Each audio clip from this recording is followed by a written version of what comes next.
Hey everyone, it's me, and it's time for story time. We're going to jump right back into Alice in Wonderland. This is Chapter 2, The Pool of Tears. Curiouser and curiouser, cried Alice. She was so much surprised that for the moment she quite forgot how to speak good English. Now I'm opening out like the largest telescope that ever was. Goodbye, feet! For when she looked down at her feet they seemed to be almost out of sight. They were getting so far off. Oh my, poor little feet, I wonder who will put your shoes and stockings for you now. Poor dears. I shan't be able. I shall be a great deal too far off to trouble myself about you. You must manage your best the way you can. But I must be kind to them, thought Alice, or perhaps they won't walk the way I want to go. Let me see, I'll give them a new pair of boots every Christmas. And she went on planning to herself how she would manage it. They must go by the carrier, she thought, and how funny it'll seem, sending presents to one's own feet, and how odd the directions will look. Alice's right foot, Esquire, hearthrug near the fender, down with Alice's love. Oh dear, what nonsense I'm talking. Just then her head struck against the roof of the hall. In fact, she was now more than 9 feet high, and she at once took up the golden key and hurried off to the garden door. Poor Alice! It was as much as she could do lying on the table to look through into the garden with one eye, but to get through was more hopeless than ever. She sat down and began to cry again. You ought to be ashamed of yourself, said Alice. A great girl like you, she might as well say this, to go on crying this way. Stop this moment, I tell you. But she went on all the same, shedding gallons of tears, until there was a large pool all around her, about 4 inches deep and reaching half down the hall. After a time she heard a little pattering of feet in the distance, and she hastily dried her eyes to see who was coming. It was the White Rabbit returning, splendidly dressed, with a pair of white kid gloves in one hand and a large fan in the other. He came trotting along in a great hurry, muttering to himself as he came, "Oh, the Duchess, the Duchess! Oh, won't she be savage if I kept her waiting?" Alice felt so desperate that she was ready to ask help of anyone. So, when the White Rabbit came near her, she began in a low, timid voice, "If you please, sir." The rabbit started violently, dropping the white kid gloves and the fan, and scurried away into the darkness as hard as he could go. Alice took up the fan and gloves, and as the hole was very hot, she kept fanning herself all the time, and went on talking. Dear, dear, how queer everything is today. And yesterday things went on just as usual. I wonder if I'm being changed in the night. Let me think, was I the same when I got up this morning? I almost think I can remember feeling a little different. If I'm not the same, the next question is, who in the world am I? Ah, that's the great puzzle. And she began thinking over the children she knew and that were the same age as herself, to see if she could have been changed for any of them. I'm sure I'm not Ada, she said, for her hair goes in such long ringlets, and mine doesn't go in ringlets at all. And I'm sure I can't be Mabel, for I know all sorts of things, and she knows such a very little. Besides, she's she, and I'm I, and oh dear, how puzzling it all is. I'll try if I know all the things I used to know. Let me see. 4 times 5 is 12. 4 times 6 is 13. 4 times 7 is... Oh dear, I shall never get to 20 at that rate. However, the multiplication table doesn't signify. Let's try geography. London is the capital of Paris, and Paris is the capital of Rome. Oh, that's all wrong. I'm certain I must have been changed for Mabel. I'll try and say, how doth the little... And she crossed her hands on her lap as if she were saying lessons, and began to repeat it.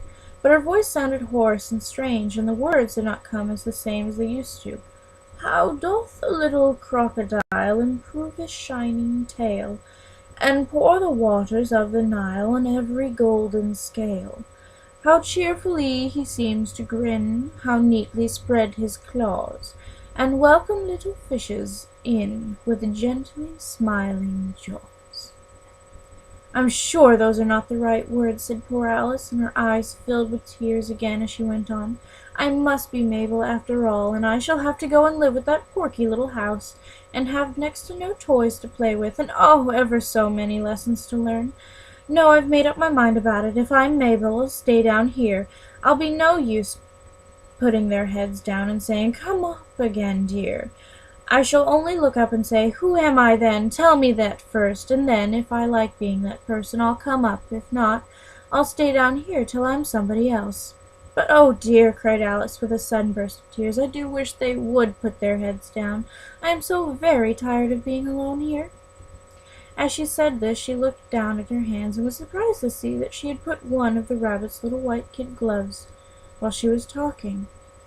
"How can I have done that?" she thought. "I must be growing small again." She got up and went to the table to measure herself by it, and found that as nearly as she could guess she was now about 2 feet high, and was going on shrinking rapidly. She soon found out that the cause of this was the fan she was holding, and she dropped it hastily, just in time to avoid shrinking away altogether. "That was a narrow escape," said Alice, a good deal frightened at the sudden change, but very glad to find herself still in existence. "And now for the garden," and she ran with all speed back to the little door. But alas, the little door was shut again, and the golden key was lying on the glass table as before. "And things are worse than ever," thought the poor child, "for I never was so small as this before. Never. And I declare it's too bad that it is." As she said these words, her foot slipped, and in another moment, splash, she was up to her chin in salt water. Her first idea was that she'd somehow fallen into the sea, and in that case I can get back by railway, she said to herself. Alice had been by the seaside once in her life, and had come to the general conclusion that wherever you go on the English coast you find a number of bathing machines in the sea, some children digging in the sand with wooden spades, and then a row of lodging-houses, and behind them a railway station. However, she soon made out that she was in a pool of tears which she had wept when she was 9 feet high. "I wish I hadn't cried so much," said Alice, as she swam about, trying to find her way out. "I shall be punished for it now, I suppose, by being drowned in my own tears.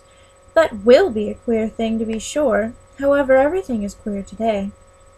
Just then she heard something splashing about in the pool a little way off, and she swam nearer to make out what it was. At first she thought it must be a walrus or hippopotamus, but then she remembered how small she was now, and soon she made out that it was only a mouse that had slipped in like herself. "Would it be of any use now," thought Alice, "to speak to this mouse? Everything is so out of the way down here that I should think very likely it can talk. At any rate, there's no harm in trying," so she began. "Oh, Mouse, do you know the way out of this pool? I am very tired of swimming about here, oh, Mouse." Alice thought this must be the right way of speaking to a mouse. She'd never done such a thing before, but she remembered having seen in her brother's Latin grammar, "a mouse of a mouse to a mouse, oh, mouse." The mouse looked at her rather inquisitively, and seemed to her to wink with one of his little eyes, but it said nothing. "Perhaps it doesn't understand English," thought Alice. "I dare say it's a French mouse, come over with William the Conqueror," for with all her knowledge of history, Alice had no clear notation of how long anything had happened. So she began again. "Oui, est machette," which is the first sentence in her French lesson book. The mouse gave a sudden leap out of the water and seemed to quiver all over with fright. "Oh, I beg your pardon," cried Alice hastily, afraid that she had hurt the poor animal's feelings. "I quite forgot you didn't like cats." "Not like cats," said the mouse in a shrill, passionate voice. "Would you like cats if you were me?" "Well, perhaps not," said Alice in a soothing tone. "Don't be angry about it, and yet I wish I could show you our cat Dinah. I think you'd take a fancy to cats if you could only see her. She's such a quiet thing." Alice went on half to herself as she swam lazily about in the pool, "and she sits purring so nicely by the fire, licking her paws and washing her face, and she's such a nice soft thing to nurse, and she's such a capital one for catching mice." "Oh, I beg your pardon," cried Alice again, for this time the mouse was bristling all over, and she felt certain it must really be offended. "We won't talk about her any more if you'd rather not." "We indeed!" cried the mouse, who was trembling down on the end of its tail. As if I would talk of such a subject. Our family always hated cats. Nasty, low, vulgar things. Don't let me hear the name again." I won't indeed, said Alice, with a great hurry to change the subject of conversation. Are you fond of dogs? The mouse did not answer, so Alice went on eagerly. There's such a nice little dog near our house I should like to show you. A little bright-eyed terrier, you know, with oh such long curly brown hair. And it'll fetch things when you throw them. It'll sit up and beg for its dinner and all sorts of things. I can't remember half of them, and it belongs to a farmer, you know. And he says it's so useful, it's worth £100, and he says it kills all the rats and— Oh dear, cried Alice with a sorrowful tone, I'm afraid I've offended you again, for the mouse was swimming away from her as hard as it could go, and making quite a commotion in the pool as it went. So she called softly after it, Mouse, dear, come back again. We won't talk about cats or dogs either, if you don't like them. When the mouse heard this, it turned around and swam slowly back to her, its face quite pale with passion, Alice thought, and it said in a low, trembling voice, Let us go to the shore, and then I'll tell you my history, and you'll understand why I hate cats and dogs.